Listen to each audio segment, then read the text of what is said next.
The Faithful Ghost by J.K. Jerome.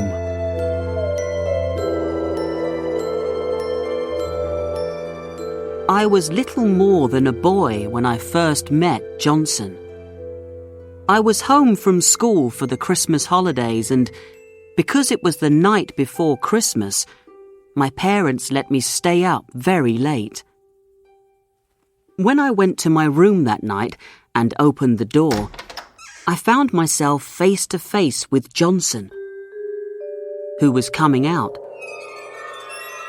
He passed through me and, giving a long, low moan of great sadness, he disappeared out of the window by the stairs.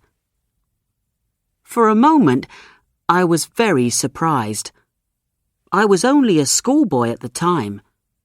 I'd never seen a ghost before, and so I felt a little afraid about going to bed.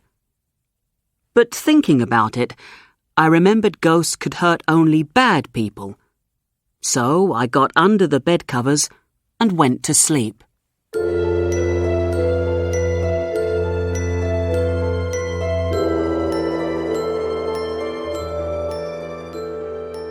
In the morning, I told my father about what I'd seen. "Oh, yes, that was old Johnson," he answered. "Don't be frightened of him. He lives here." And then he told me the poor thing's life story. It seemed that Johnson, when he was alive and young, had loved the daughter of a man who'd once owned our house. She was a beautiful young woman, and her first name was Emily. Father didn't know her other name. Johnson was too poor to marry her, so he kissed her goodbye and said, "I'll soon be back." Then he left for Australia to make his fortune. But Australia wasn't then what it became later. In those days, there weren't many people who travelled across the wide open country there that you could rob and kill. Because of this, it took Johnson nearly 20 years to get all the money he wanted. But at last, the job he'd given himself was done. Escaping from the police and leaving Australia, he returned with his fortune to England, full of great happiness and hope, to ask Emily to marry him. When he reached the house, he found it silent and empty.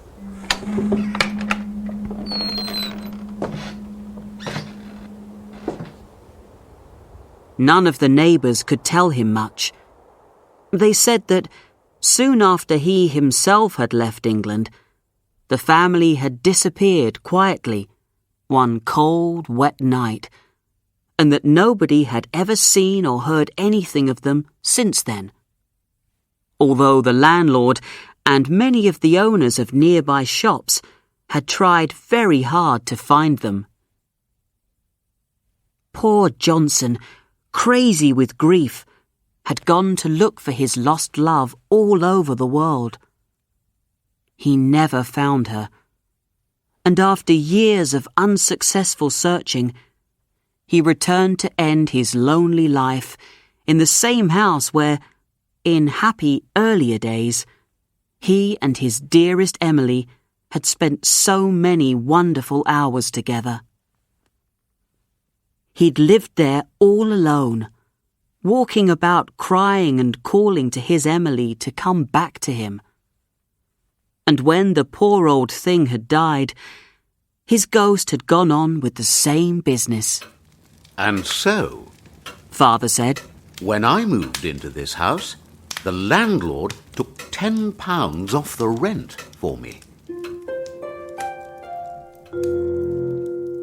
After that, I often met Johnson around the place at all hours of the night, and so did everybody. At first, we used to walk round him, or stand to one side to let him pass.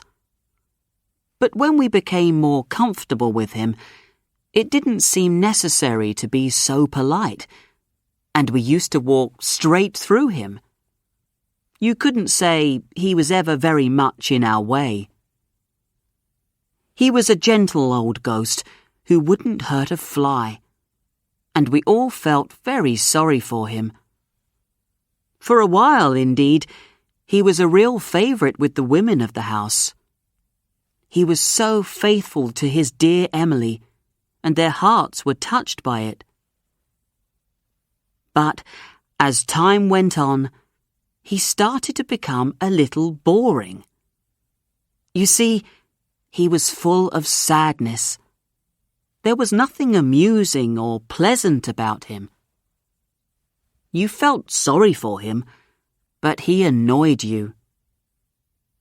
He used to sit on the stairs and cry for hours at a time. And when we woke up in the middle of the night, we were sure to hear him moving up and down the stairs and in and out of the different rooms, moaning and sighing. It really wasn't easy to go back to sleep again. And when we had a party, he used to come and sit outside the drawing-room door and cry bitterly all the time. He didn't really do anything to hurt anybody, but he made everything a little depressing. I'm getting tired of that stupid old ghost, said my father one evening, after Johnson had been even more annoying than usual. He was sitting up the chimney moaning and had made it impossible for us to think straight while we were playing a game of cards. We'll have to get rid of him, one way or another. I wish I knew how to do it. Well, said my mother, you can be sure we'll never see the back of him until he's found Emily's grave. That's what he's looking for. Find Emily's grave and let him know where it is, and he'll go and haunt that. It's the only thing to do. The idea seemed reasonable, but the difficulty was that none of us knew where Emily's grave was. Father said that we should find some other Emily's grave and pretend it was the real thing. But, unluckily for us, no Emily of any kind was buried anywhere for miles around. I've never seen a place so terribly empty of dead Emilys. I thought for a while, and then I said, couldn't we just make a grave for Emily in our garden? He doesn't seem to be the cleverest of ghosts. He might believe it's the real thing. At least we can try. All right, let's try it, said my father. So, the next morning, we had some workmen in to dig a little grave between the apple trees at the bottom of the garden, and to put a nice white gravestone at one end of it, with these words on it: in loving memory of Emily. Her last words were, "Tell Johnson I love him." That's sure to work, said Father to himself. And it did.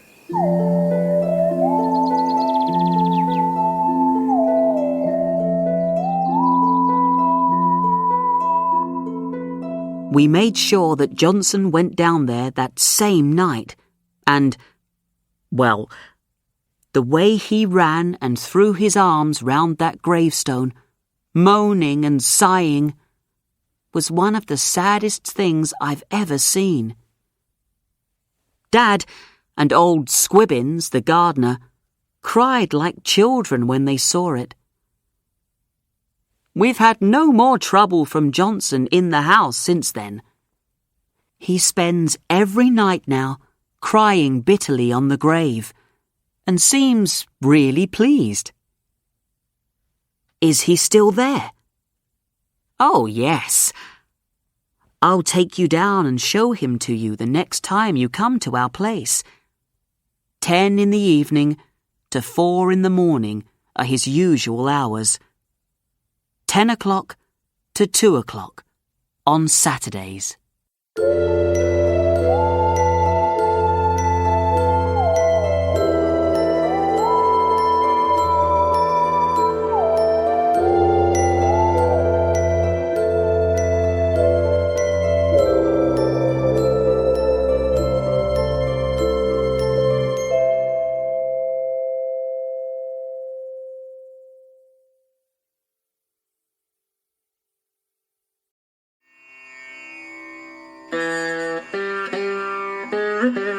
Meeting Mrs Dumoise by Rudyard Kipling.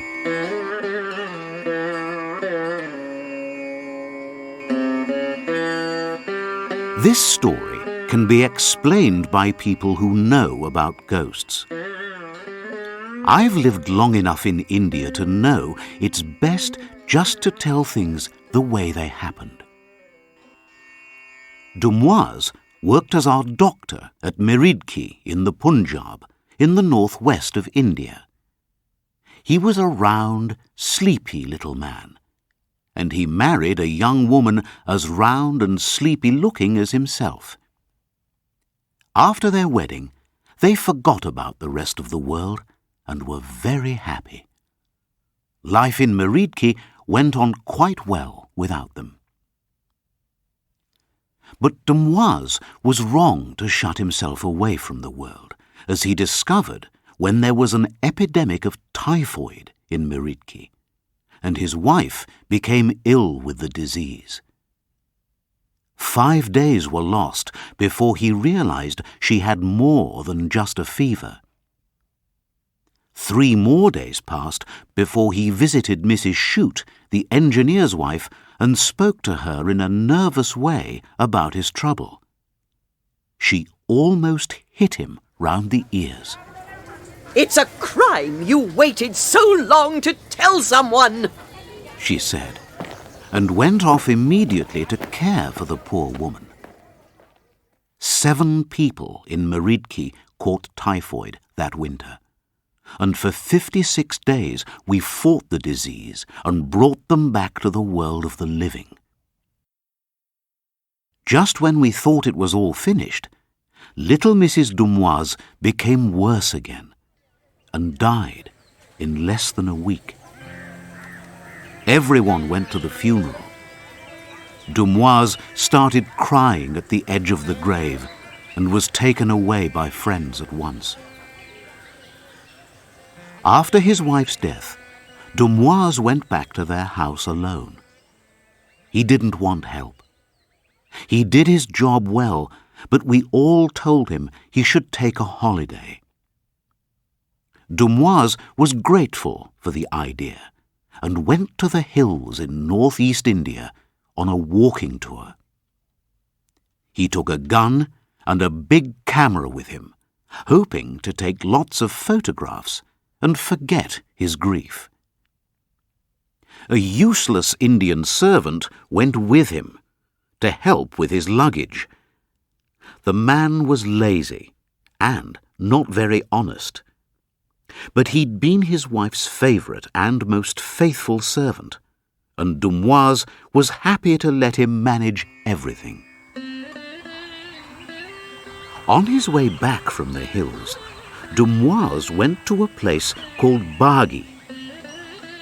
The house where walkers can stay there is open to the winds and a bitterly cold place. He stopped at 7 o'clock in the evening, and his servant went down the hillside into the village to find carriers for the next day. The sun had gone down, and it was windy. Dumoise stood in front of the house, waiting for the man to come back. He returned almost immediately, and so quickly that Dumoise thought he'd probably met some wild animal on the way. He was running as hard as he could up the side of the hill. When he reached Dumoise, he fell down at his feet. Blood came from his nose, and his face was grey with fear. Then he said, "I've seen the Memsahib." "Where?" asked Dumoise. "Down on the road to the village. She was in a blue dress, and she looked at me from under her hat and said, Ramdas, say hello to my husband and tell him I'll meet him next month at Nudea." Then I ran away because I felt very afraid.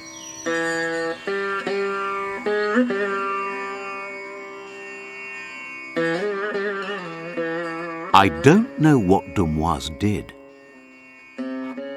Ramdas said he walked up and down in front of the house and waited for the Memsahib to come up the hill, holding out his arms in front of him like someone who was crazy.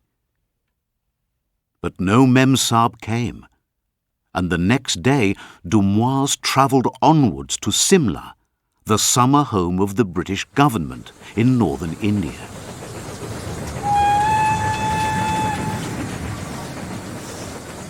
He asked Ramdas endless questions about what had happened to him in Bargi along the way. Ramdas could only say he'd met Mrs Dumoise. She'd looked at him from under her hat and had said the words he'd reported. He never changed his story.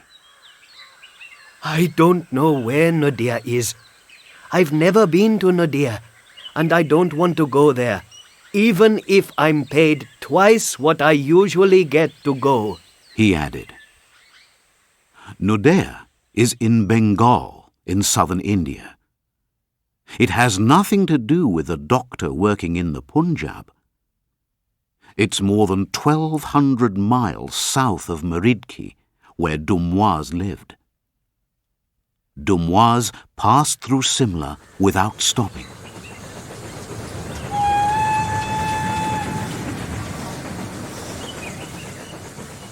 And then went on to Meridki.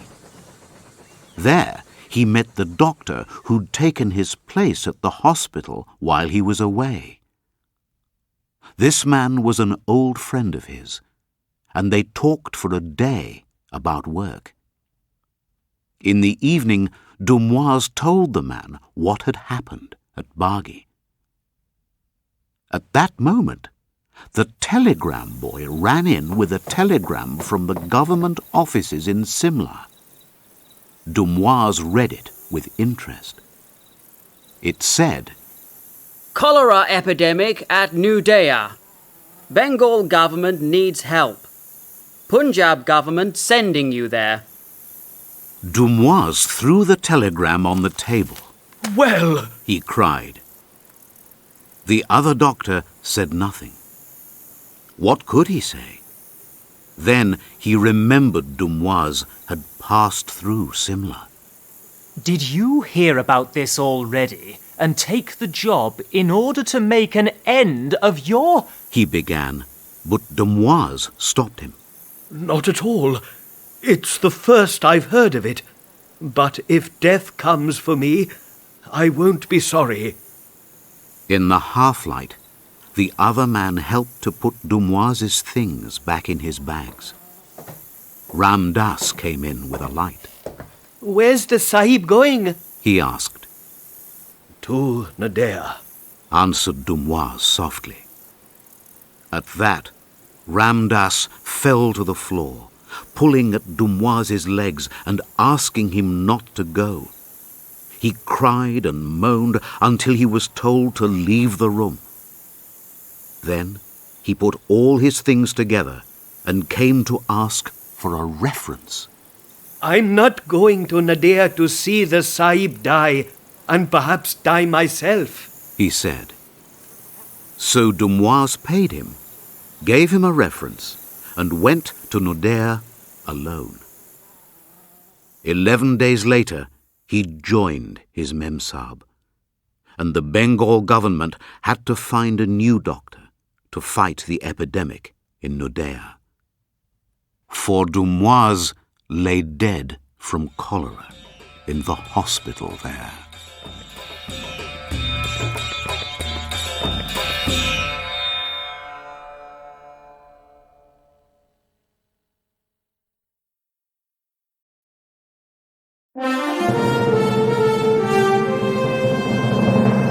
The Ghostly Bridegroom by Washington Irving. Part 1.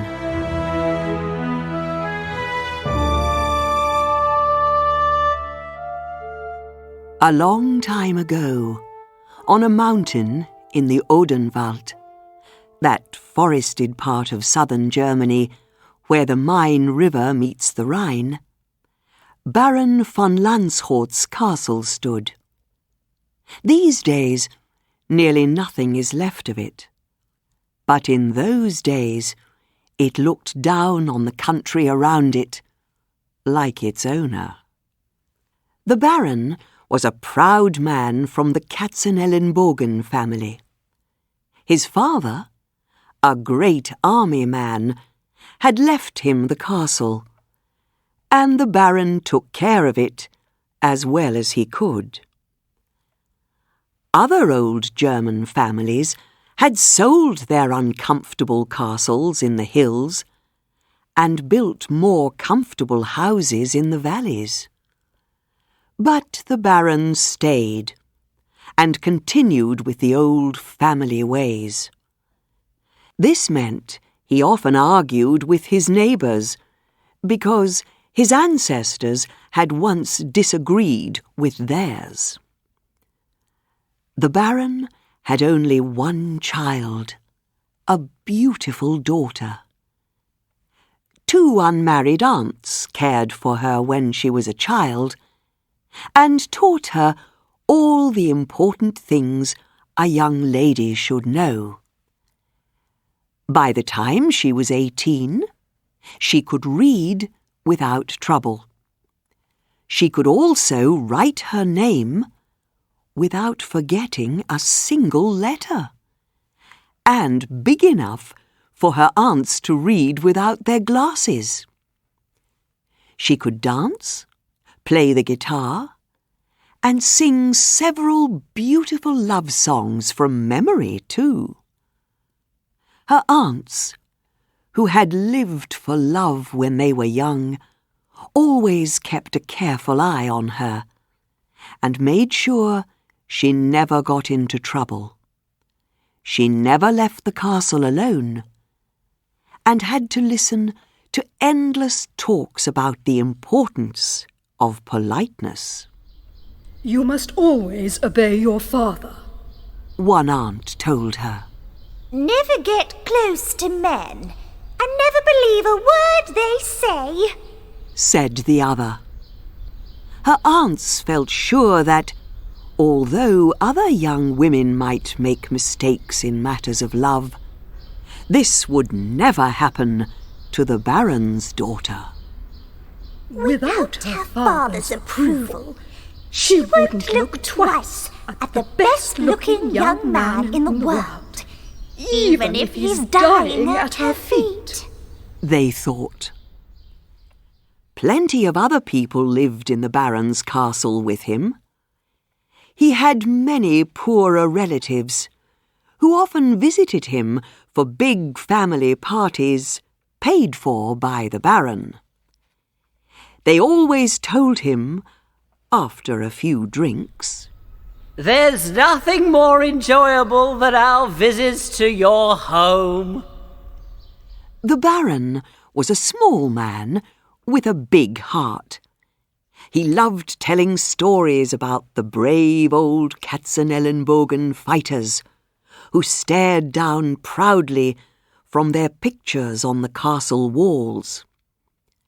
His special favourites were ghost stories. Each story he told was always listened to happily by his poor relatives, even if it was the 100th time they'd heard it.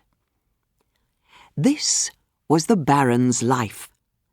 He was like a king in his castle, and believed himself to be the cleverest man in the world.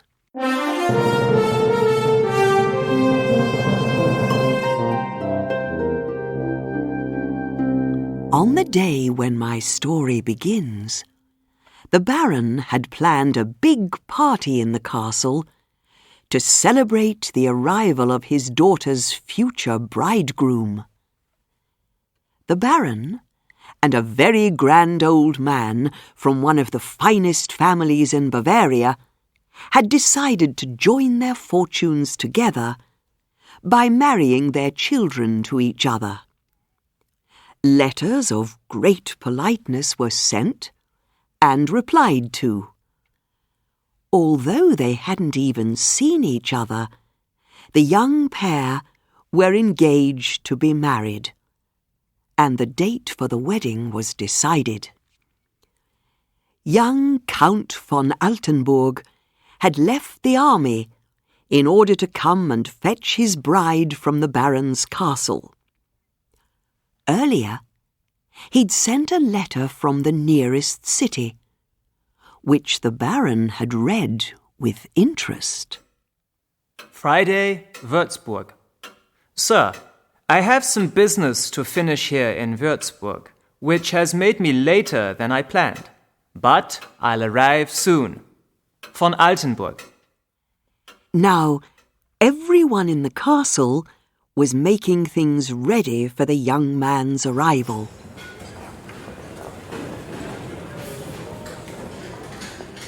The future bride was wearing her finest clothes. Her two aunts had argued all morning about every single thing she should wear. So she'd left them arguing and had chosen her clothes herself. Luckily, she had good taste. She looked as lovely as any young bridegroom could wish for, and her excitement meant that her pink face and shining eyes made her look even more beautiful than usual.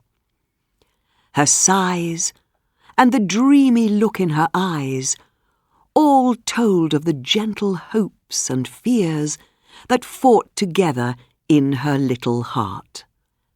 And now her aunts were at her side, telling her what to do and what to say to her lover when he arrived. Unmarried aunts are always good at that kind of thing. The Baron was running worriedly here and there, telling his servants to take care with this or that. He had nothing special to do, but was a naturally active man who hated sitting still when all around him were in a hurry. The castle kitchen was full of food, and a small cow was cooking on the fire, together with the fattest birds from the nearby forest. The most excellent drinks the Baron had to offer were all ready for the young Count to taste. But the young bridegroom was late. After some hours, the sun began to disappear behind the mountain tops. The Baron climbed to the highest room in the castle and looked out of the window, hoping to see the Count and his servants coming along the mountain road. Once, he thought he could see them, but it was only some men on horses who went past his castle. In the end, it became too dark for the Baron to see the road clearly. While all this was happening, in a different part of the Odenwald forest, two young men were riding along. One was Count von Altenburg, who was going unhurriedly to meet his future bride. The other was a good army friend of his, Hermann von Starkenfaust, whom he'd met by chance in Würzburg. Starkenfaust was one of the strongest, bravest men in Germany. He was returning from the army to his father's castle. This was close to Baron Landshort's home, although their two families never spoke, because their ancestors had argued long ago. The two young men were travelling the same way, so they agreed to ride onwards together. The Count told his servants, You can follow and catch up with me later. Then he rode off with his friend through the forest.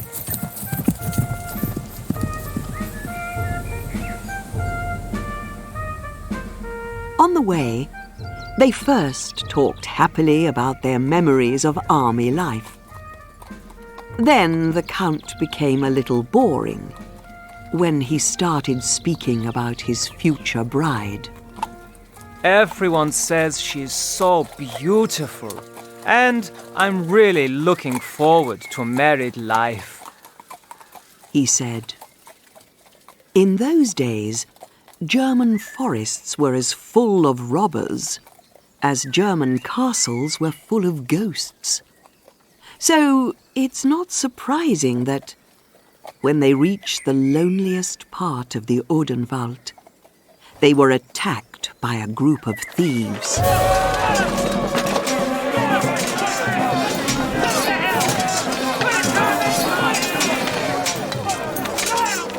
Both fought bravely, but soon they were losing the battle. Just then, the Count's servants arrived and ran to help them. The criminals ran away. But before leaving, one of them pushed his knife deep into the Count's side, leaving him badly hurt on the forest floor. Slowly and carefully, his servants carried him back to the city of Würzburg. There, they took him to a man of the church, who was also famous for his doctorly skill. But it was too late for half of the man's skills to be of any use. No medicines could save the young Count now. He was dying. His last words were to the friend who stood at his bedside. Go at once to the castle of Landshort and explain why I couldn't come to meet my bride. He wasn't perhaps the most loving of lovers, but he was a serious young man, and asked Starkenfaust to give the sad news as nicely as possible. If you don't, I won't rest in my grave, he said. I'll do what you ask, Starkenfaust promised, giving the dying man his hand. The Count took it and held it for a while, but soon he became feverish and began talking crazily. I mustn't break my promise. I must ride to Landshort myself to meet my bride. He died while he was trying to get out of bed, run out of the door, and jump onto his horse. Starkenfaust cried a little over his friend's early death. Then he began to think of the difficult job he'd agreed to do. How can I visit the castle of my father's enemy unasked, bringing depressing news that will destroy his hopes and happiness? He said to himself. On the other hand, he was very interested in meeting this young Katzenellenbogen woman, whom people said was so beautiful, and who was kept locked away from the world in her father's castle. He loved beautiful women, and he enjoyed adventures. Before leaving Würzburg, he arranged for the Count's funeral to take place in the cathedral, where several of von Altenburg's relatives were buried. The rest he left to the young man's servants.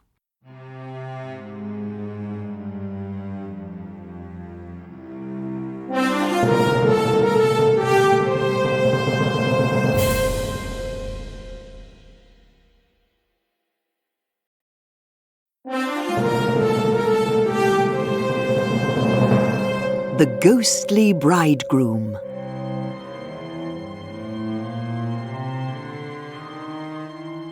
Part 2. Now let's return to the Katzenellenbogen family, who were waiting for their guest and for their dinner. Night came, and still the Count hadn't arrived. Their dinner couldn't wait. The meats were nearly burnt, the cook was half worried to death, and everyone in the castle had hungry faces, like soldiers who hadn't eaten for months. In the end, the Baron gave orders for the meal to begin immediately.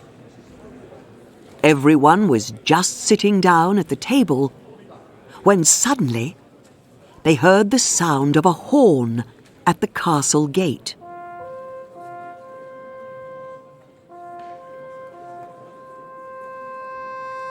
A stranger was outside, asking to enter. Quickly, the Baron went to welcome his future son-in-law. The gate opened, and the stranger, horn in hand, waited outside. He was a tall, fine-looking young man on a black horse. His face was pale, but he had shining, mysterious eyes and a look of proud sadness about him.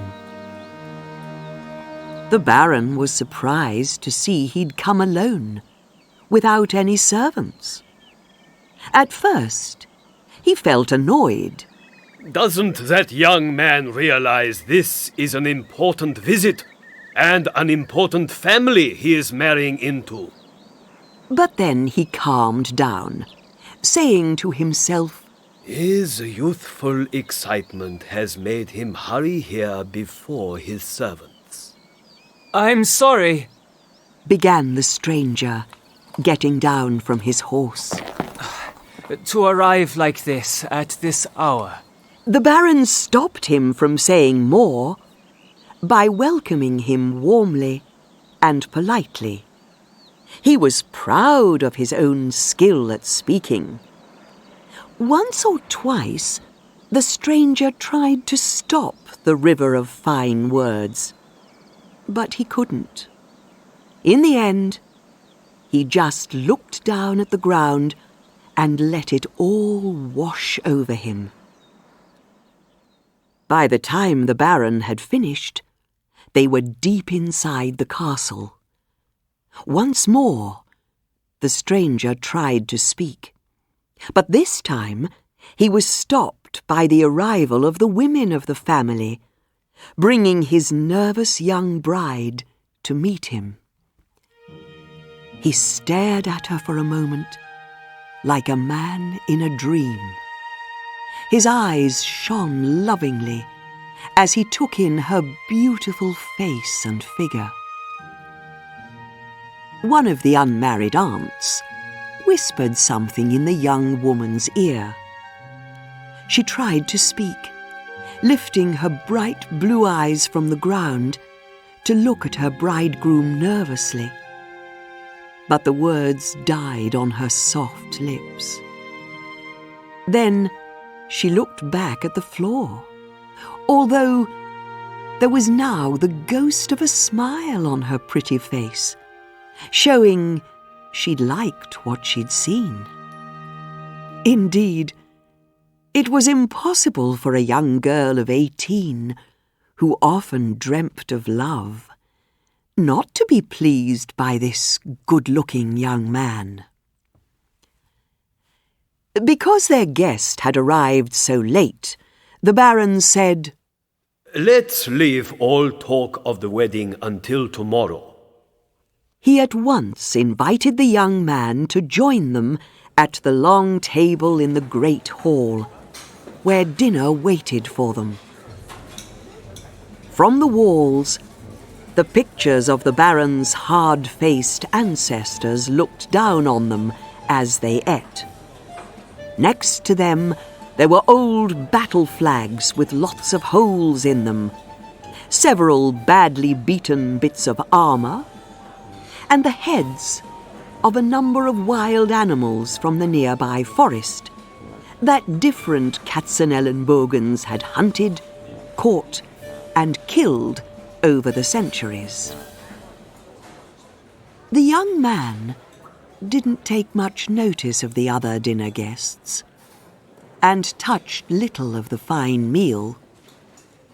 He seemed too busy with his bride to think of things like that.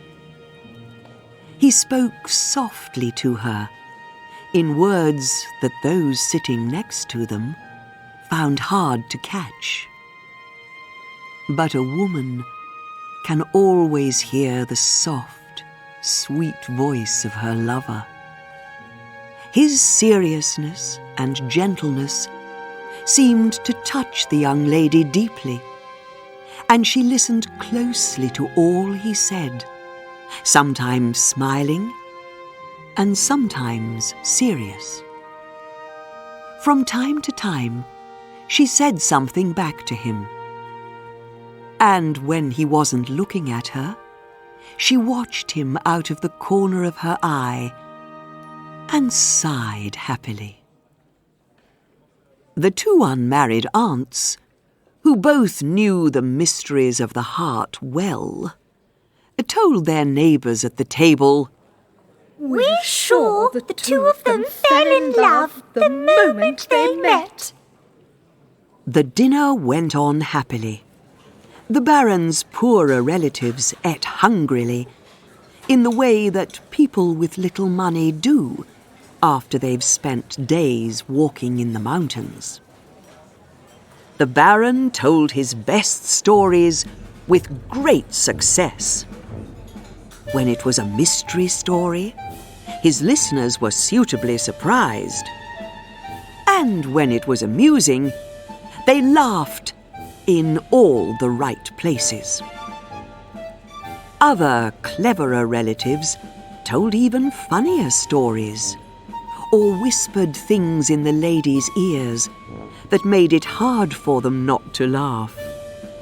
One very happy, round-faced man sang some not very polite songs that made the unmarried aunts' faces turn red.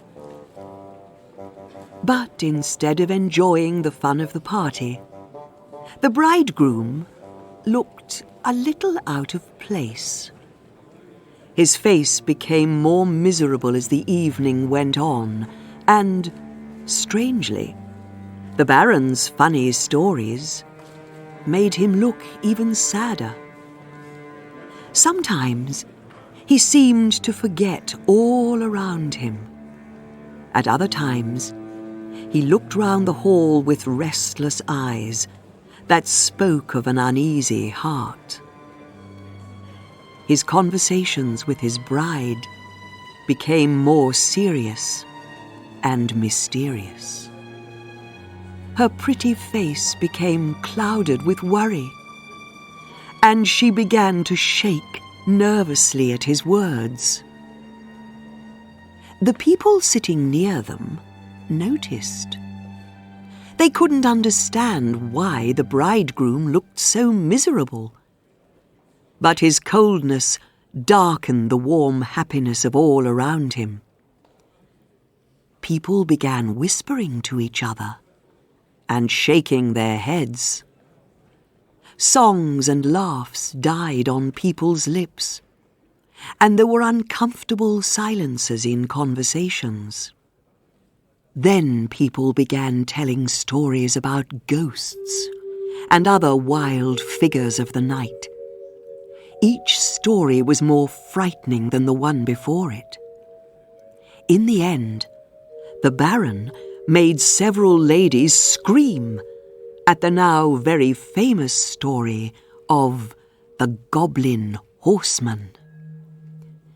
He told of how the strange, mannish thing on a black horse came quietly one dark midnight and took the beautiful Leonora, the only child of her mother and father, from her room, and how she was never seen again alive after that night.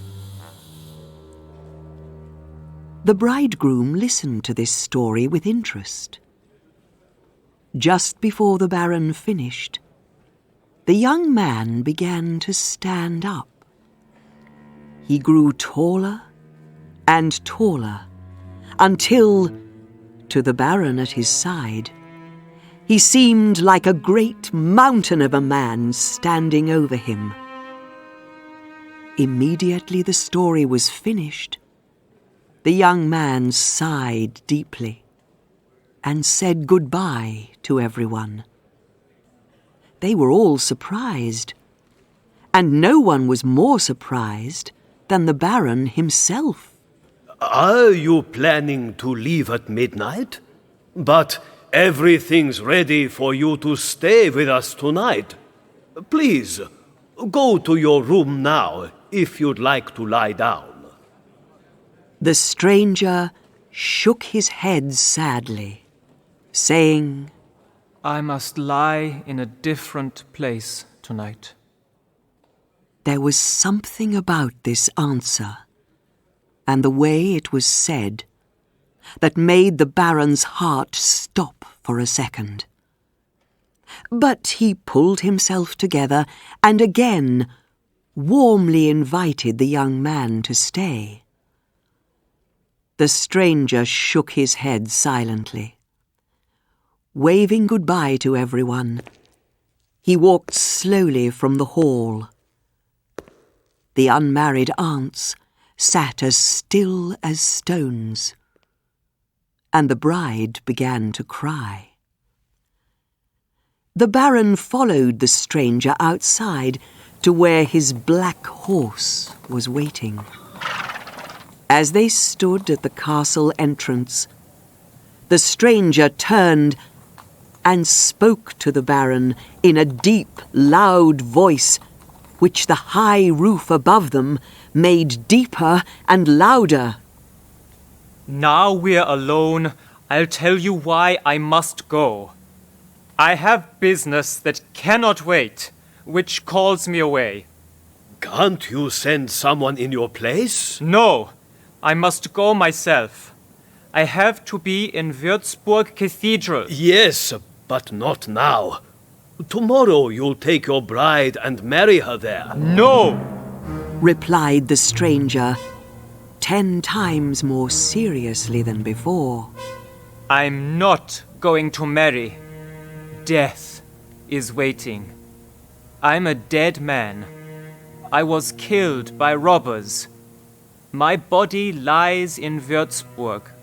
At midnight, they'll bury me. My grave is waiting. I mustn't be late. With that, he jumped on his horse, rode across the wooden bridge that took him to the road, and soon disappeared into the dark, windy night.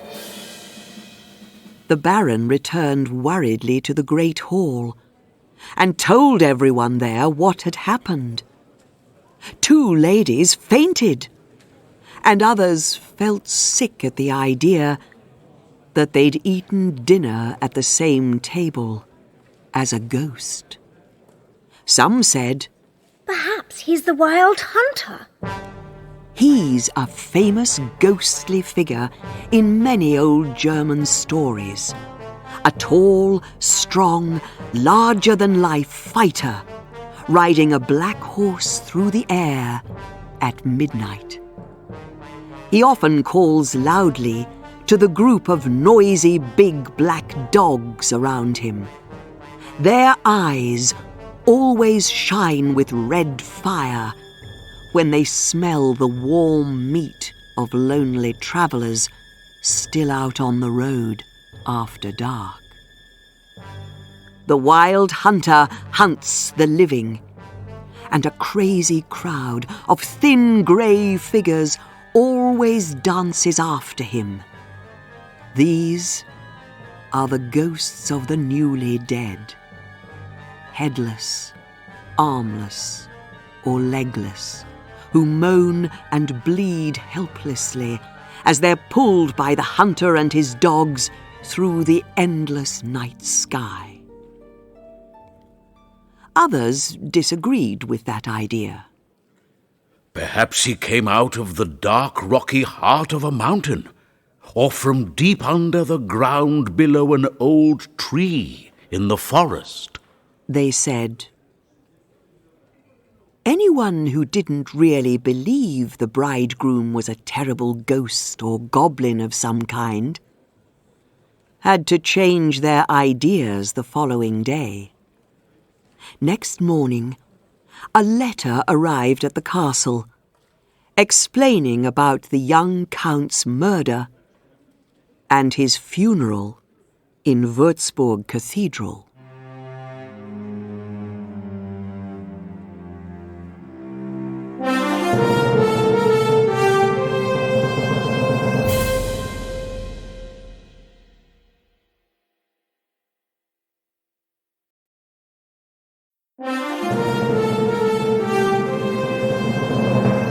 The Ghostly Bridegroom.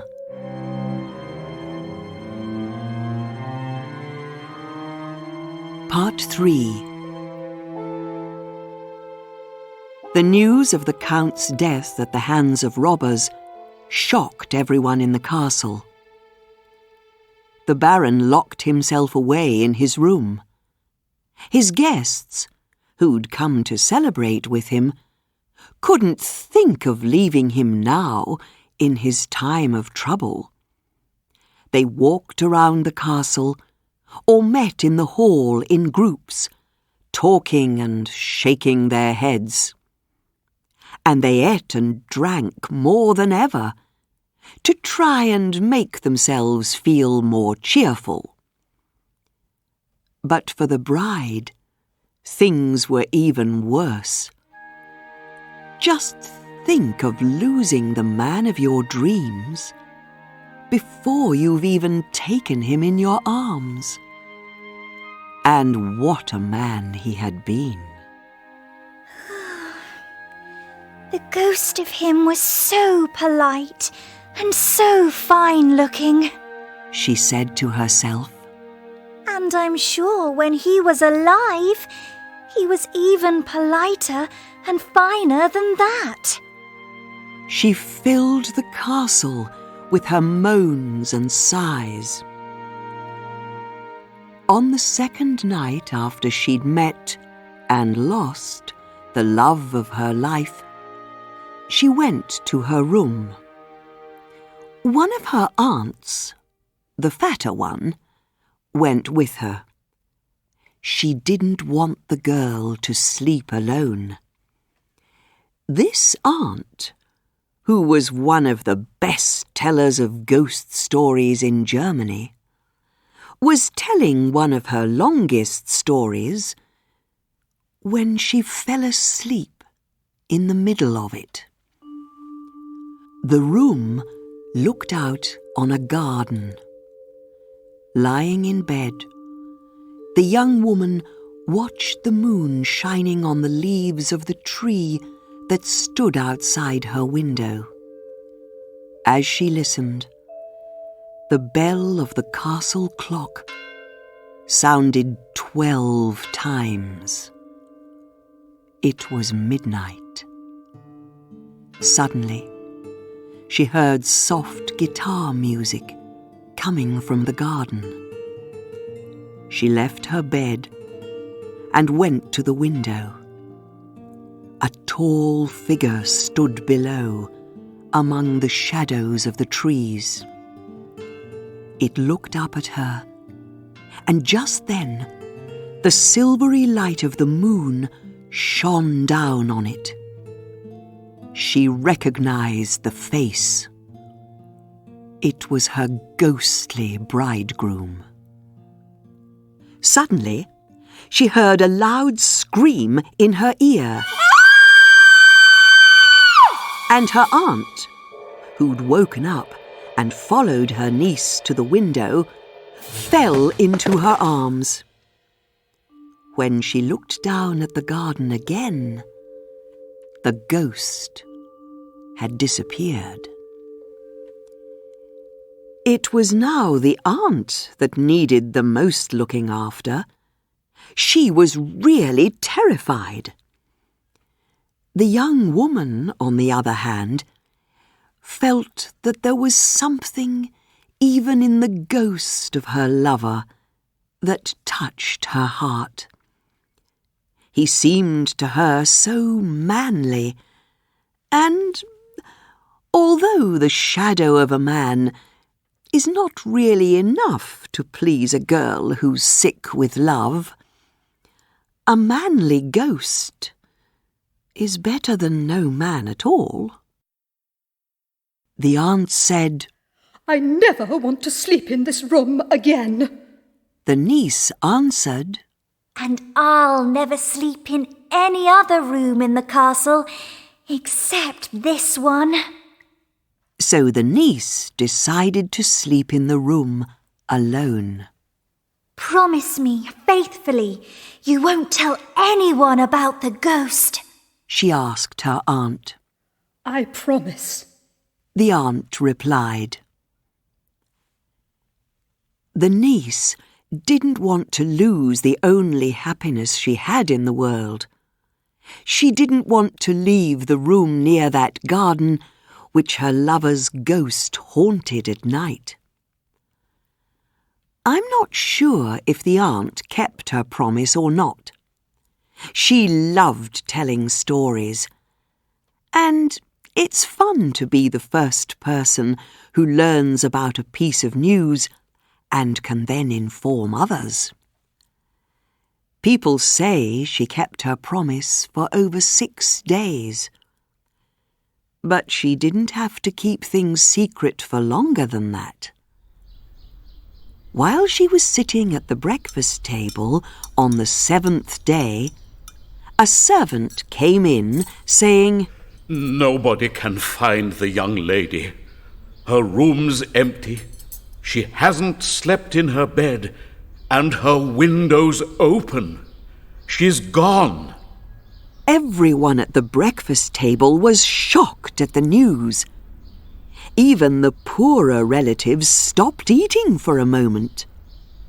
Then the fat aunt, who could say nothing when she first heard the news, suddenly began telling the story of what she'd seen in the garden, adding, The goblin's taken her. 2 of the servants added, It's true. We heard a horse hurrying down the mountain road at about midnight. It was surely the ghostly bridegroom on his black horse, taking his bride away to the grave. All strongly believed what they said was true, because awful things like this often happen in Germany, as you'll see if you read all the reports about them. What a terrible thing to happen to the Baron, both as a father and as part of the great Katzenellenbogen family. It was unspeakably awful. Has a ghost taken my only daughter to the grave? Or am I going to have a wild hunter as a son-in-law? Or maybe half-goblin grandchildren? As usual, he began running around worriedly, and everyone in the castle became nervous. He gave orders to his men. Take your horses and ride through the Odenwald forest at once. Look for my daughter on every hill, in every valley, and along every road. The Baron himself had just pulled on his boots and was ready to get on his horse's back when he saw something that made him stop. A young lady was riding towards the castle on a white horse, and a young man on a black horse was riding beside her. She rode up to the gate and jumped down from the horse.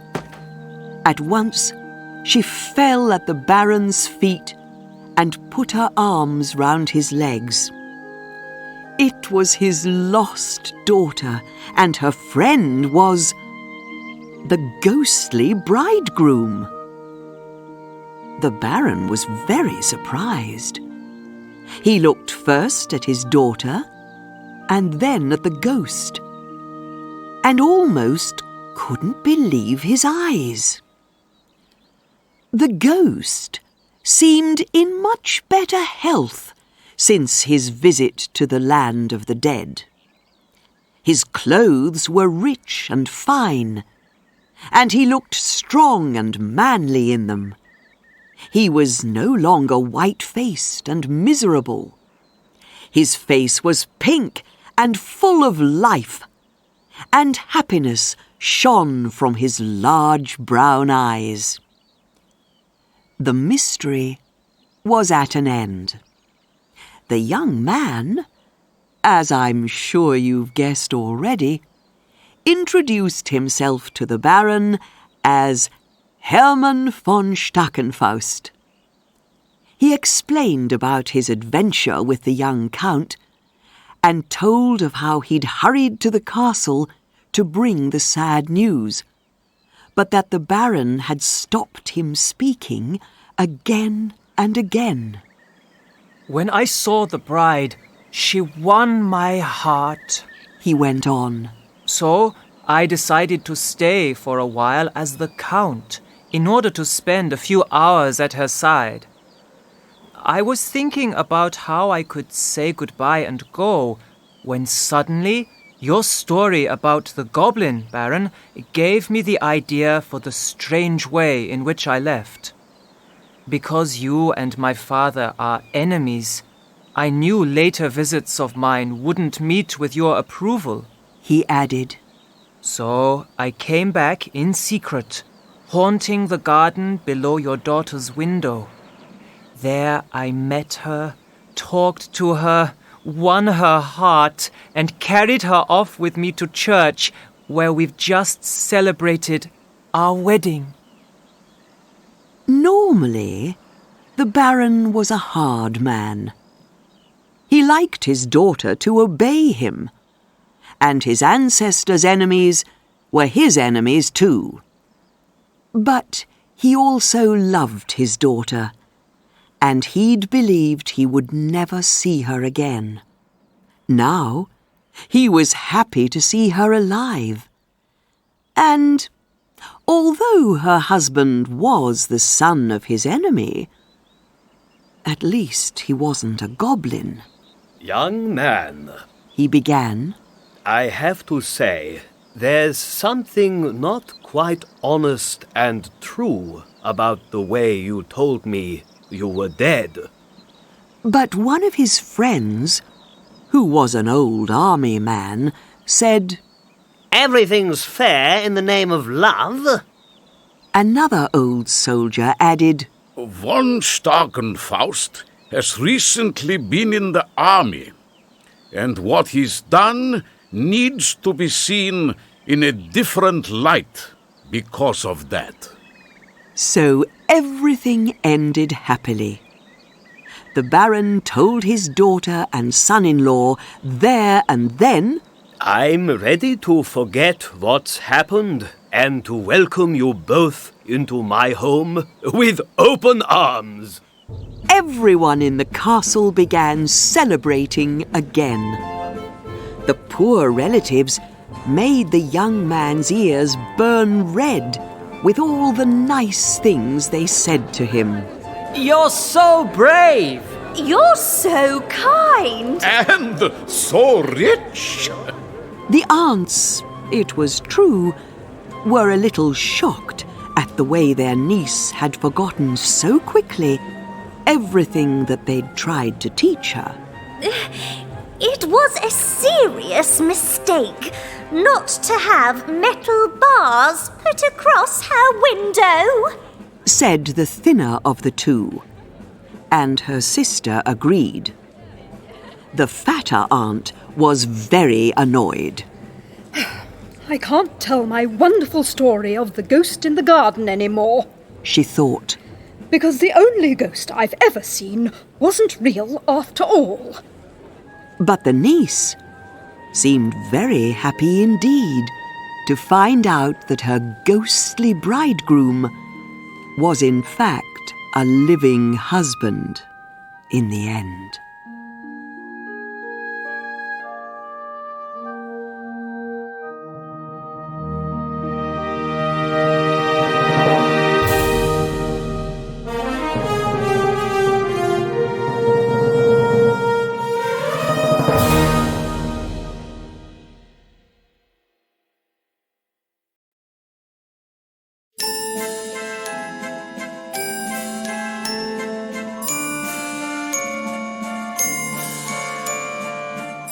The Haunted Doll's House by M.R. James. Part 1.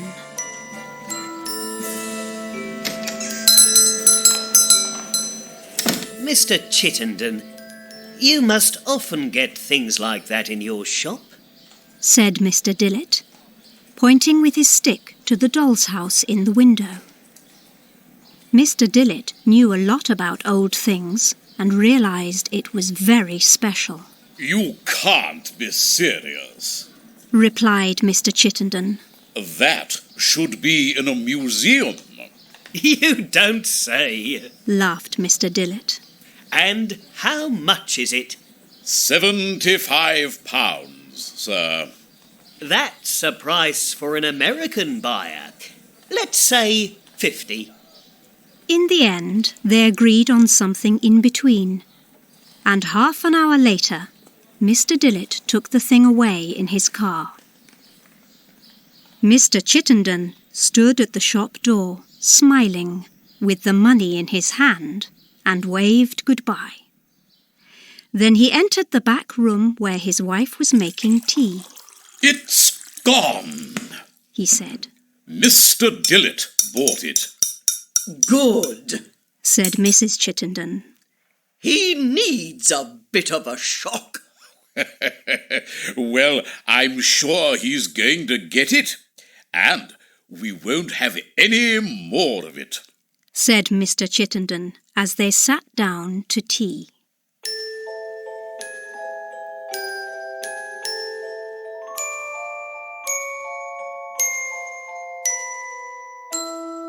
When Mr. Dillett arrived home, Collins, the butler, came out to help him.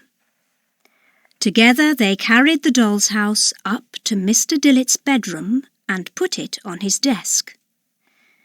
Then Mr. Dillett opened the front of it and put everything in its place. It was a beautiful example of an 18th century doll's house, 6 feet wide, with a chapel on the left and a stable on the right. The chapel had a bell and coloured glass windows. When the front of the house was open, you saw 4 large rooms inside: bedroom, kitchen, drawing room, and dining room, each with all the right furniture in it. The stable contained horses, a coach, and stable boys, and on top was the stable clock, also with a bell.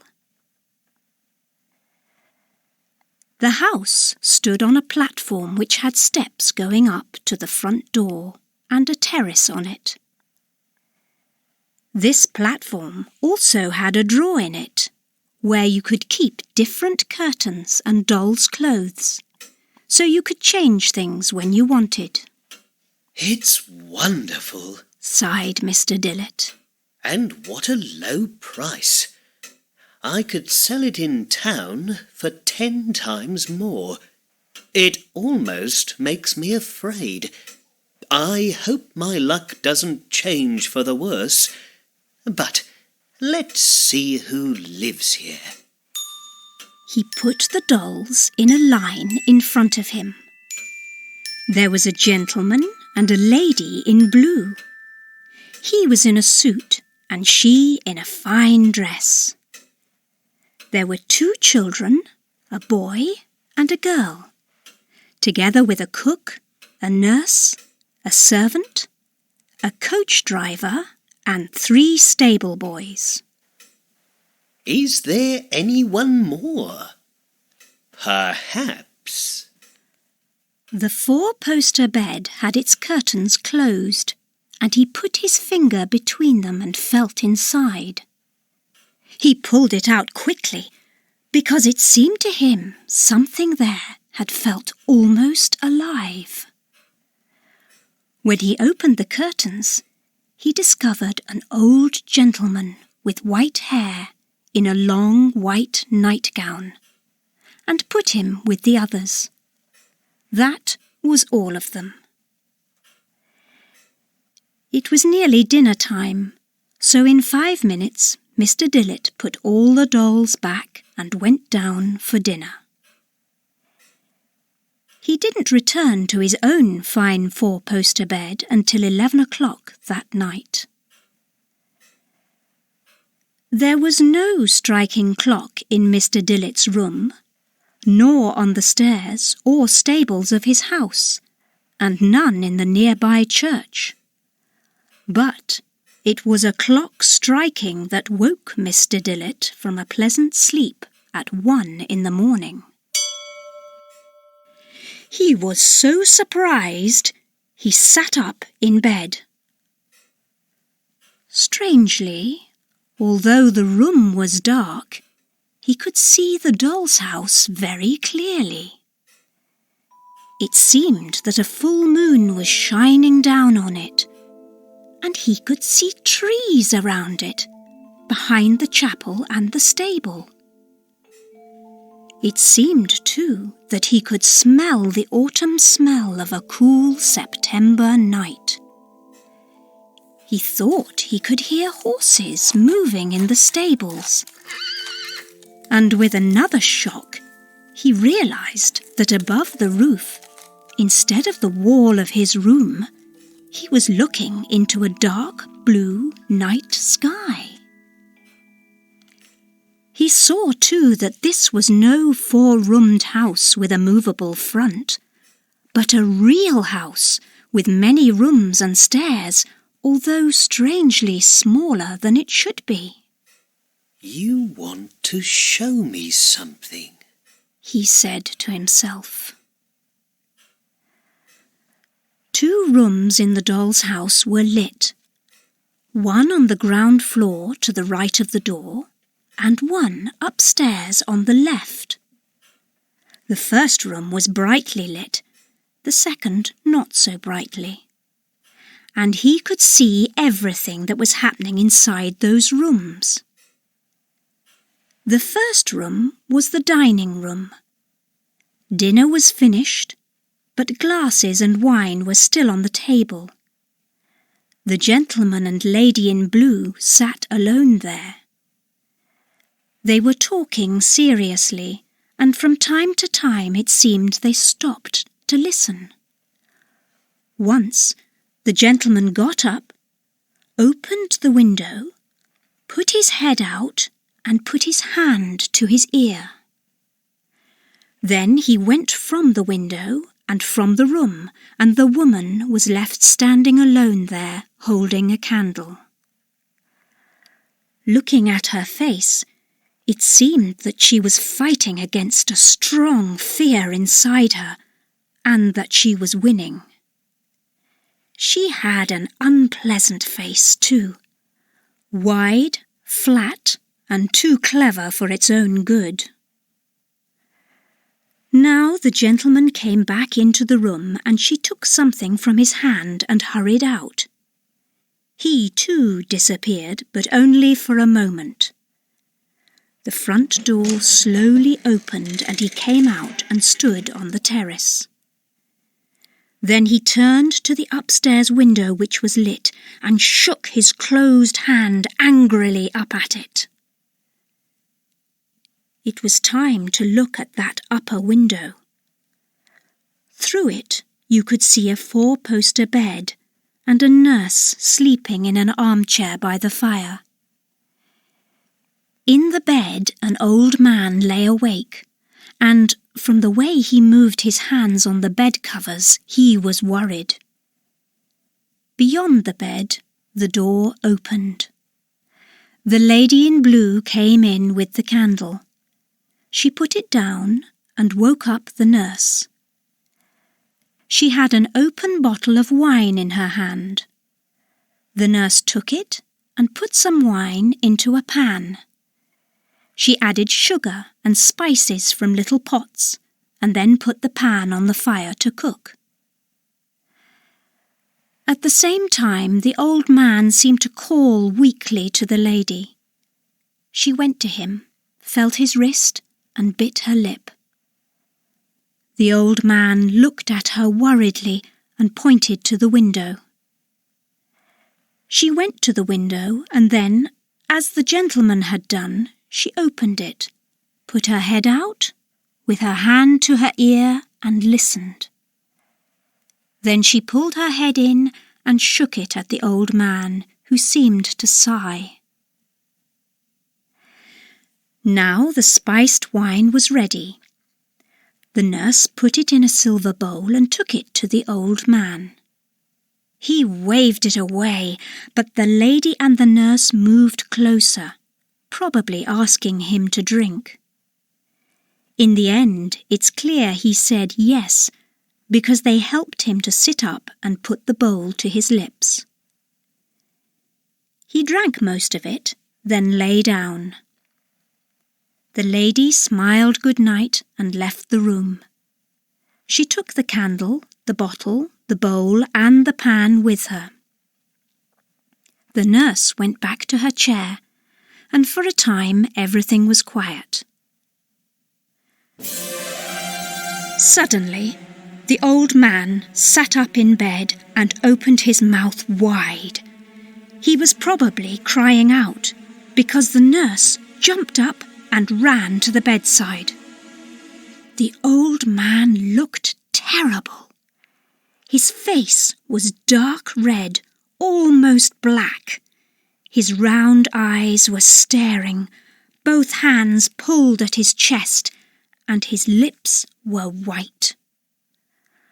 For a moment, the nurse left him, ran to the door and threw it open, clearly calling for help. Then she ran back and tried nervously to calm him down. But as the lady, her husband, and several servants hurried with shocked faces into the room, the old man fell back on the bed, his arms stopped moving, and his pained face slowly became calm and still. A few moments later, lights showed to the left of the house, and a lit coach drove up to the front door. A man in black with white hair got out and ran up the front steps carrying a black bag. He was met at the door by the man and wife. She seemed to be crying, and he had a long, sad face. They took their visitor into the dining room, where he put his bag of papers on the table. Then he listened with a worried face to what they told him. He seemed to say no to an invitation to have something to eat or drink, returned to his coach, and drove off the way he'd come. As the gentleman in blue watched him from the top of the steps, an unpleasant smile covered his fat, white face. Then all became dark as the coach disappeared into the night.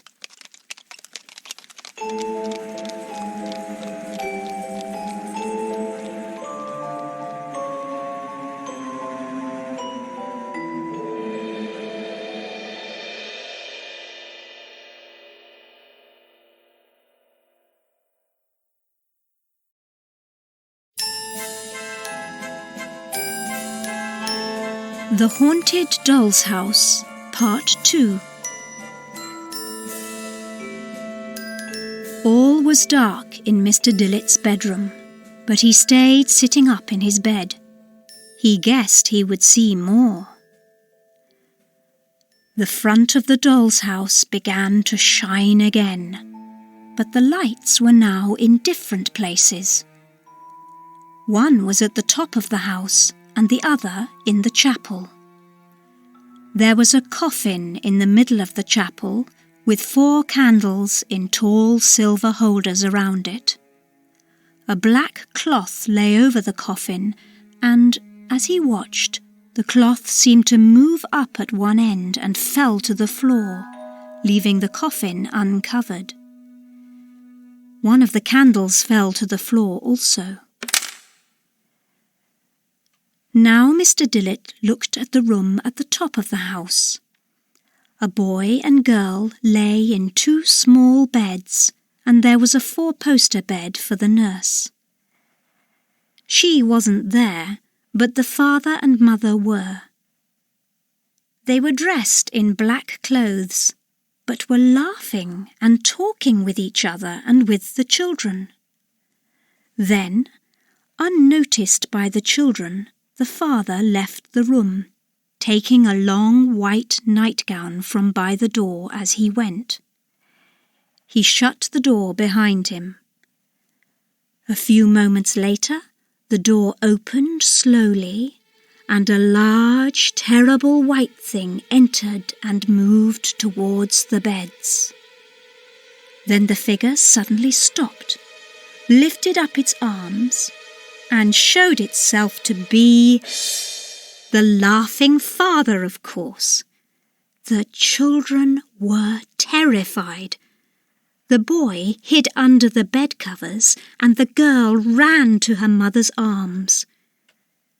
The parents tried to calm them down, took them on their knees, and showed them that the old nightgown couldn't hurt them. At last they put the children to bed, waving to them as they left the room. As they left, the nurse came in, and soon the light in the children's room at the top of the house went out. Mr. Dillet stayed watching without moving. Then a new kind of light, not a candle, but something unpleasant and cold, shone into the room at the top of the house as the door opened again. Something very frightening entered the room. The watcher couldn't describe it beyond saying it looked like a frog, as big as a man, with thin white hair on top. It went to the little beds and was busy over them for a while, but not for long. The noise of weak little cries, sounding very far off but still awful, reached the listener's ear. Suddenly, the house was full of lights moving, figures running, doors opening and closing. The clock in the stable sounded 1, and darkness came. Then, for the last time, the house shone brightly again. At the foot of the steps by the front door, 2 lines of black figures waited, holding burning lights. More dark figures came down the steps, carrying 2 little coffins. And the lines of dark figures carrying lights, with the coffins between them, moved to the chapel on the left. The hours of night passed very slowly, thought Mr. Dillet. He slowly moved from sitting to lying in his bed, but he didn't close an eye. Early next morning he sent for the doctor. The doctor found him uneasy and nervous, and said that sea air was the answer. So Mr. Dillett was driven slowly to a quiet place on the east coast. One of the first people he met as he walked along by the sea was Mr. Chittenden, who had also been told to take his wife away for a change of air. I'm a little upset with you, said Mr. Dillett. I'm not surprised, sir. My wife and I went through a lot ourselves. But what could I do? I couldn't throw the thing away. It was a really nice piece. And I couldn't really tell a buyer, I'm selling you a haunted doll's house which will always come to life at 1 o'clock in the morning. I didn't want people to think me and my wife were crazy. Will you buy it back from me? Oh, no, thanks. I'll tell you what, though. I'll pay you back what you gave for it, except the £10 I paid, of course, and you can do what you want with it. Later in the day, the two men had another whispered conversation in the smoker's room at their hotel. Tell me, how much do you know about that thing and where it came from? Honestly, Mr. Dillett, I don't know the house. Of course, it came out of an old country house, that's clear. I've got a feeling it was from somewhere not far from this place. The man I bought it from isn't one who usually sells to me, and I haven't seen him since then. But this was his part of the country, and that's all I can say about it. But, Mr. Dillett, I've got a question. The old man who drives up to the door, you've seen him, haven't you? Ah, yes, I thought so. Do you think he was the doctor or the lawyer?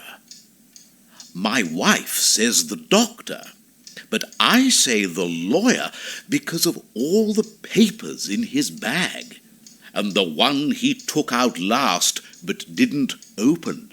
I agree, said Mr. Dillett. I think that was the old man's will, ready for him to write his name at the bottom.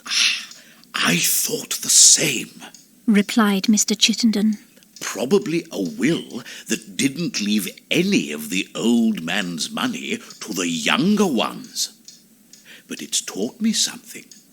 I won't buy any dolls' houses again, or spend time and money at the cinema. And about the idea of poisoning Grandad, well, I couldn't do it.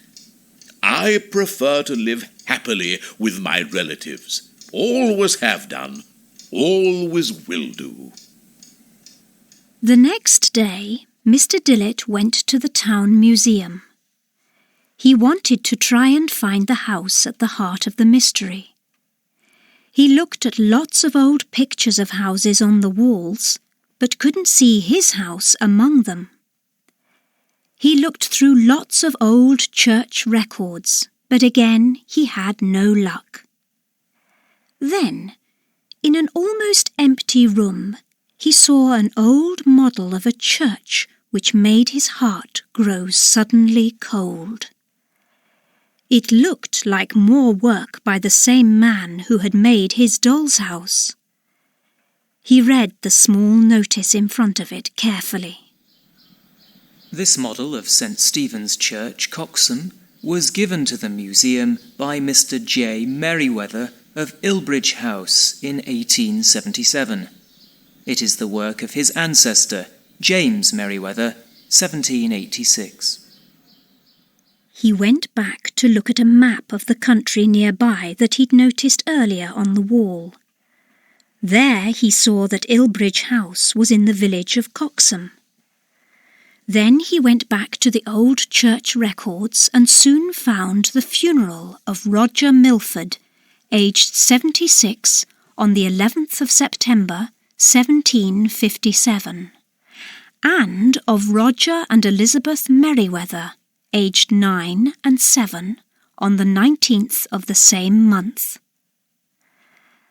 Although he wasn't sure this was the family, it seemed worth visiting Coxham, and so he drove there that afternoon.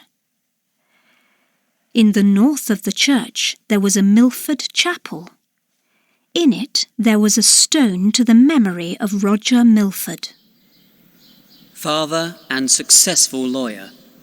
This stone was put here by his loving daughter Elizabeth, who died soon after losing her caring father and her dear children. It said. The last words had obviously been added later. In the chapel, too, a later stone spoke of James Merriweather, husband of Elizabeth, who, when a young man, was a promising architect, but who stopped this work on the death of his wife and children, and who ended his days in a comfortable retirement home. The children had smaller, less grandly worded stones.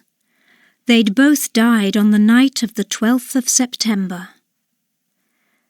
Mr. Dillett felt sure that in Ilbridge House he'd found the place where it had all happened. In some old picture some day, perhaps he'll find he's right. But the Ilbridge House of today is not the house he was looking for. It's a newer red stone house which was built in the 1840s.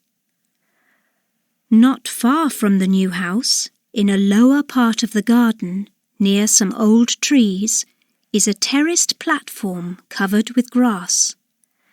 That, someone told Mr. Dillett, was the place where the old house had once stood.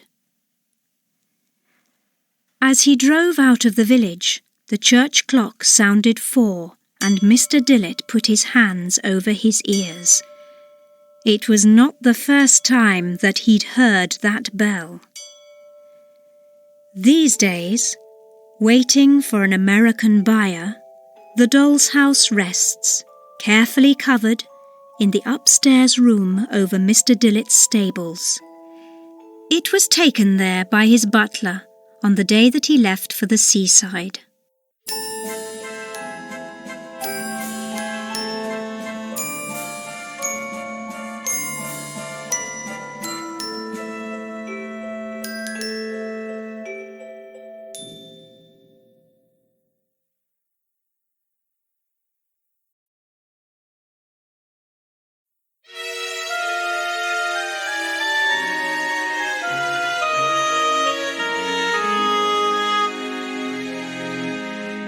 Man Sighs in Marble by E. Nesbit. Part 1. My name is Jack Collis, and every word of this story is true, although many people probably won't believe it. These days, people need a logical explanation before they believe anything. If you want an explanation like that, perhaps my wife Laura and I just imagined everything that happened to us on that 31st of October 1893. I'll let you, the reader, decide. When I became engaged to Laura, we knew we wouldn't have much money when we married. I used to paint in those days, and Laura wrote. Living in town was expensive, so we started looking for a country cottage, something pretty but with an inside toilet, to live in after we were married. We searched in newspaper advertisements for some time, but all the cottages that we visited with inside toilets looked terrible, and all the pretty ones had no inside toilets. On our wedding day, we were still homeless. But on our honeymoon, we found the perfect place. It was in Brenzett, a little village on a hill in the south, not far from the coast. We'd gone there from the seaside town where we were staying to visit the church. Nearby, we found a pretty cottage with a bathroom, standing all alone about 2 miles from the village. It was a long, low building with flowers round it, all that was left of a big old house which had once stood here. We decided to rent it at once. It was awfully cheap. We spent the rest of our honeymoon buying old furniture from shops in the nearby market town, and new curtains and chair covers from one of the big shops up in London, and the place soon began to feel like home. It was easy to work there.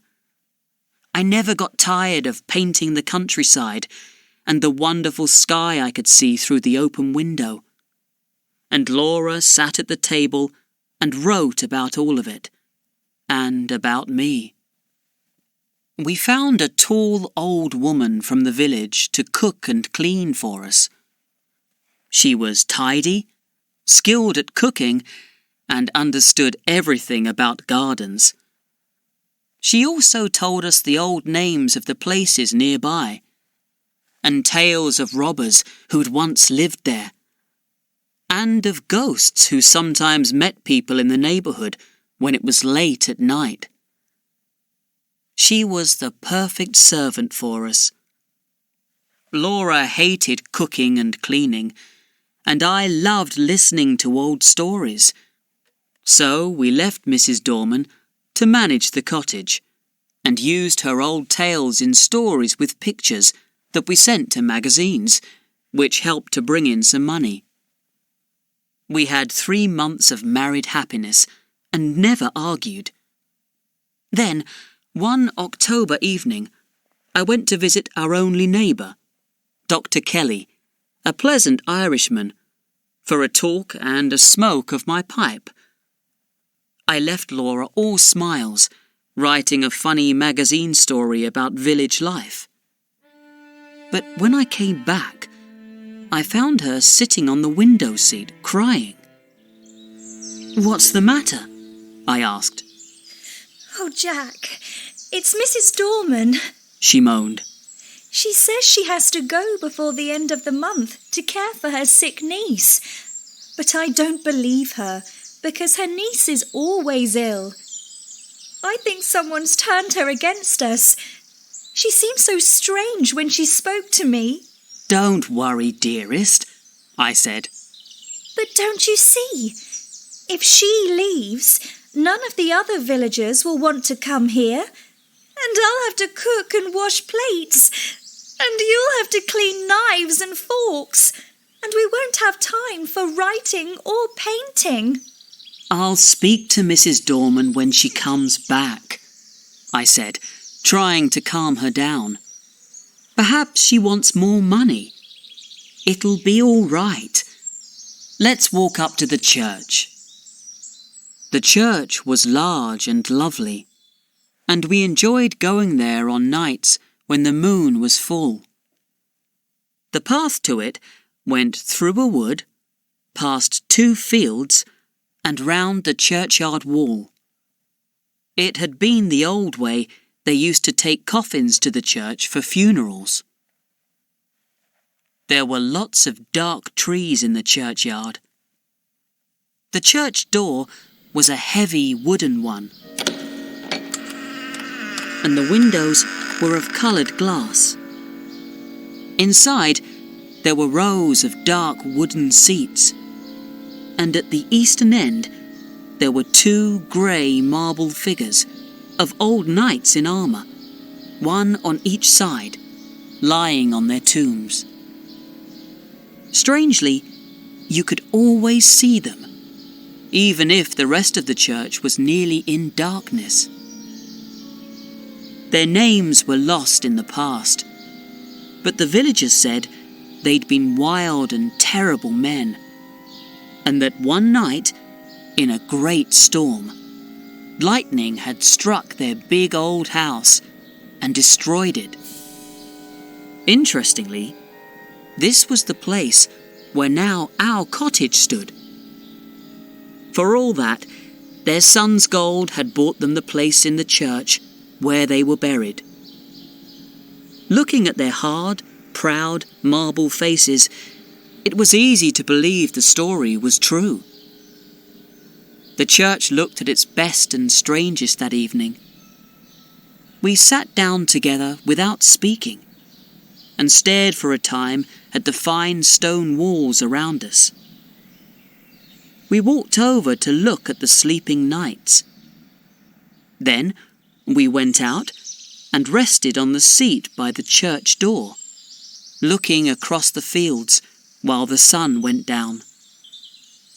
As we came away, we felt that even doing the cooking and cleaning ourselves wasn't really so bad. When we arrived home, Mrs. Dorman had come back from the village. I asked her to come into my painting room for a short talk. "Mrs. Dorman," I said when we were alone, "aren't you happy here with us?" Oh, no, sir. You and your dear lady have always been most kind to me. Aren't we paying you enough? No, sir, I get quite enough. Then why don't you want to stay with us? My niece is ill, she said uneasily. I must leave before the end of the month. But your niece has been ill since we arrived. A long, uncomfortable silence followed. I broke it. Can't you stay for another week? No, sir. I must go by Thursday. But perhaps I can come back to you next week. I was now sure all she wanted was a short holiday. But why must you leave this week? I asked. She looked nervous and went on slowly.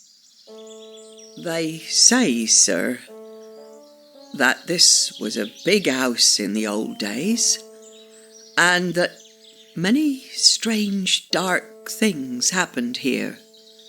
The owners, when young men, loved nothing better than attacking, robbing and killing both men and women on land and sea.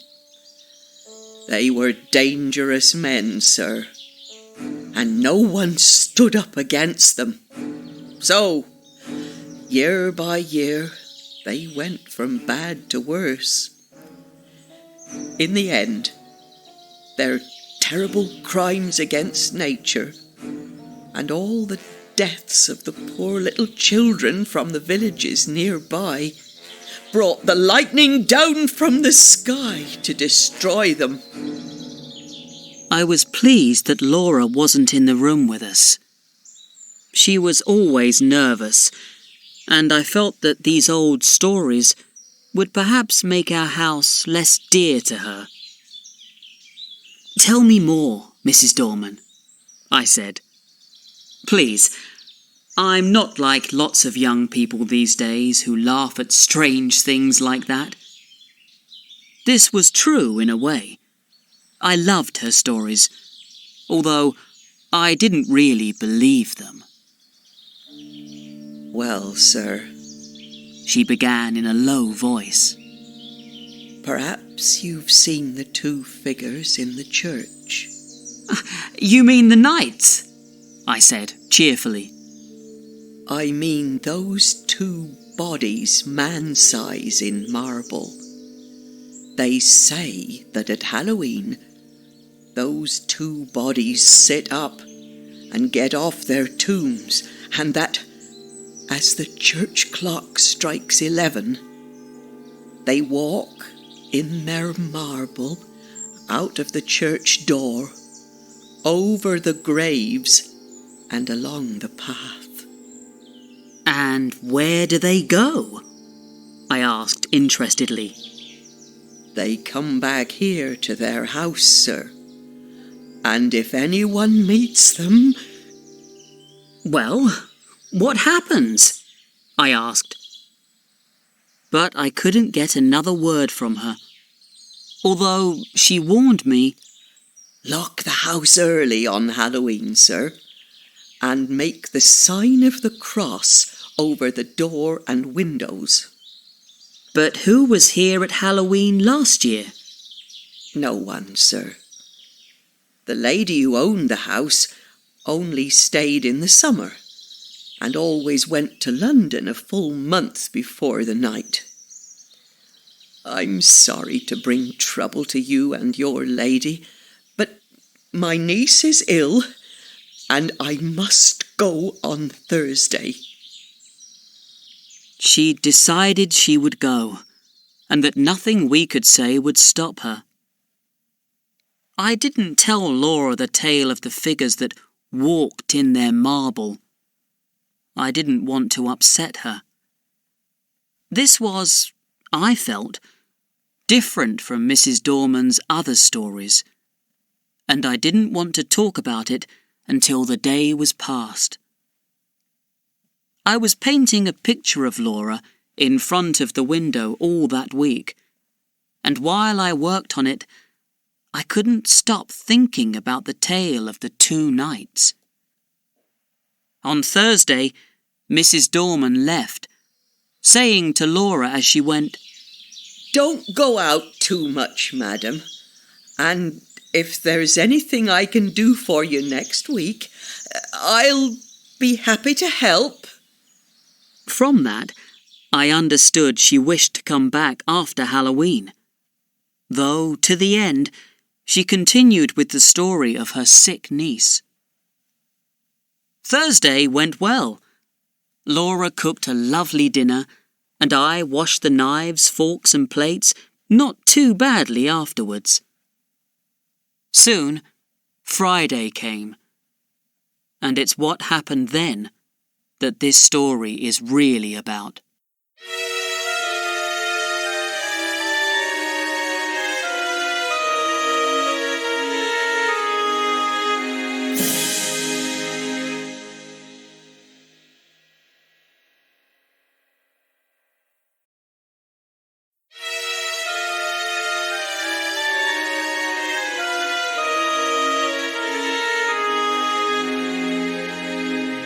Man-Size in Marble, Part 2.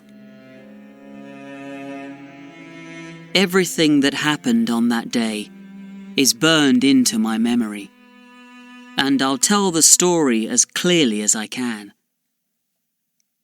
I got up early, I remember, and had just managed to light the kitchen fire when my lovely wife came running downstairs, as bright as that clear October morning. We enjoyed making breakfast together and washing the plates and knives afterwards. We cleaned and tidied all morning, and then had cold meat and coffee for lunch. Laura seemed, if possible, even sweeter than usual, and the walk that we took together that afternoon was the happiest time of my life. When we'd watched the sun go down and the evening mist thicken in the fields, we came back to the house, silently, hand in hand. "You're sad, dearest," I said, as we sat down together in our little sitting room. "Yes, I am," she replied. "Or a little uneasy. I don't think I'm very well. I've shivered 2 or 3 times since we came in. And it isn't cold in here, is it?" "You haven't caught a cold from the mist, have you?" I asked her worriedly. "I don't think so," she said. Then she added suddenly, "Jack, do you ever feel something evil's going to happen?" "No," I smiled. "I don't believe in that kind of thing." "I do," she went on. "The night my father died, I knew it, although he was far away in the north of Scotland." We sat watching the fire for some time in silence. In the end, she jumped up and kissed me suddenly. "Don't worry about me," she said. "I'm better now. What a baby I am. Let's play some music together." So we spent a happy hour or two at the piano. At about 10:30, I felt I needed my pipe. Laura looked so white, I felt it would be awful to smoke inside. So I said, "I'll take my pipe outside." I'll come too. "Not tonight, dearest. Go to bed. You look really tired." I kissed her, and was turning to go when she threw her arms round my neck and held me close, saying, I never want to let you go. Don't stay out too long. "I won't." I walked slowly out of the front door, leaving it unlocked. What a night it was! The sky was full of dark clouds hurrying by, and a thin mist covered the stars.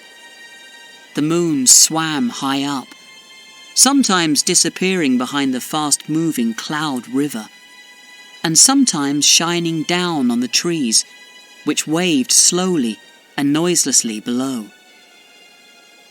There was a strange grey light that night, which shone over all the earth. I walked up and down. Everything was silent. The wind was so high in the sky, even the dead leaves on the path were still and quiet. Across the fields, I could see the church tower, standing black against the sky. I heard the church bell striking. It was 11 o'clock already. I turned to go into the cottage, but the night held me. I couldn't go back into our warm rooms just yet. I decided to walk over to the church. I felt in a strange way I should offer up my thanks there for my faithful, loving wife.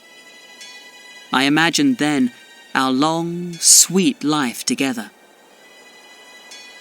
As I walked slowly along the edge of the wood, a sound from among the trees broke the stillness of the night.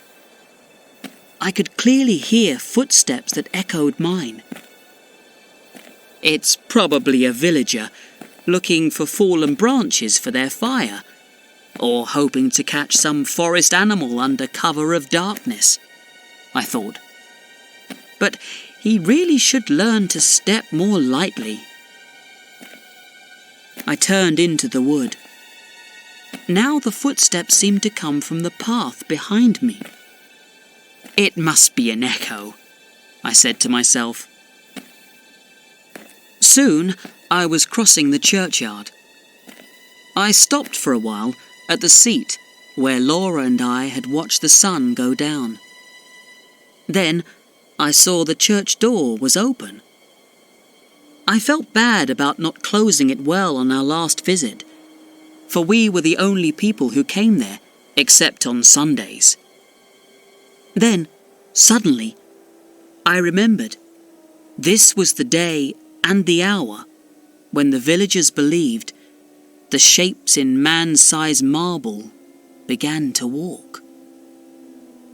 I knew I had to go into the church.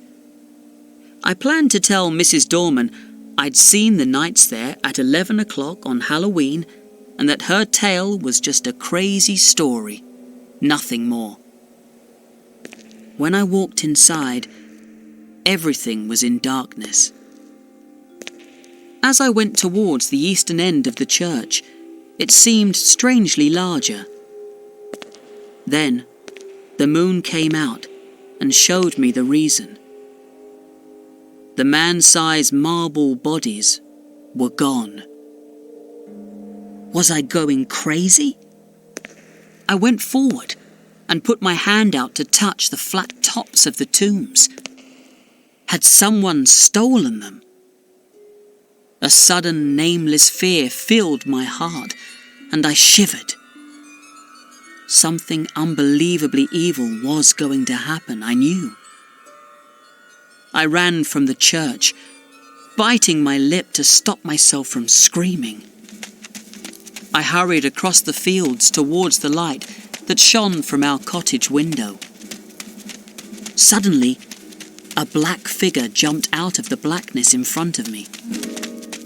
I ran towards it crazily, shouting, "Get out of my way!" But a hand took my arm and held it strongly. The big Irish doctor shook me repeatedly. Hey there! He cried. "Let me go!" I shouted. "You don't understand. The marble figures have gone from the church." He laughed long and loud at that. You've been listening to too many old village tales, he said. "I've seen the empty tombs, I tell you." Look, come with me. I'm going over to old Palmer's. His daughter's ill. We can stop at the church on the way, and you can show me what you think you saw. "All right," I said. He still held my arm as we entered the church and walked to the eastern end of it. I had my eyes closed. I knew that the figures wouldn't be there. I heard Kelly strike a match. Here they are, said the doctor. as large as life. I opened my eyes, and by the light of Kelly's match, I saw the two shapes lying in their marble on the tombs. "Thank you," I said. "Perhaps it was a trick of the light, or perhaps I've been working too hard. I can't understand it. I was sure they were gone." I know. Just don't let your thoughts run away with you. He was looking closely at the figure on the right, whose stony face was the most evil and deadly. Will you look at that? He said, pointing. The hand on this one's broken. He was right. But I was sure that the last time Laura and I had been there, it had been perfect. Perhaps someone was trying to steal them, he said calmly. That still doesn't explain what I thought I saw. Too much painting and too much of your old pipe explains that. He laughed. "Let's go," I said, feeling a little better. "My wife will be worried. Come and have a glass of whiskey with me. We'll drink to logical explanations and to hell with ghosts." All right. It's late. I'll go to old Palmer's in the morning, he replied. Perhaps he thought that I needed his help more than Palmer's daughter. So, talking of different explanations for ghosts, we walked back to our cottage. As we came nearer, I saw the light shining out of the front door. The sitting room door was open too. Had Laura gone out? "Come in," I said, and Dr. Kelly followed me into the sitting room. It was brightly lit by candles all over the place. Light, I remembered, was Laura's answer to nervousness. Poor girl, I thought. I'd been so stupid to leave her. But where was she? Then I turned to the open window and saw her. Had she gone there to watch for me? And what had come into the room behind her? To what had she turned with her face full of horror? My poor wife. Had she thought it was my footsteps she'd heard as she turned to meet... what? She'd fallen back across a table by the window, and her body lay half on it and half on the window seat. Her head was thrown back. Her long, untied hair was touching the carpet. Her lips were pulled back from her teeth, and her eyes were wide open in fear. They saw nothing now. What had they seen last? The doctor moved towards her, but I pushed him to one side and ran to her, crying, "It's all right, Laura. You're safe now." Her soft body fell against mine. I held her and kissed her. calling her dear name again and again. Laura! Laura! Laura! But I think I knew already that she was dead.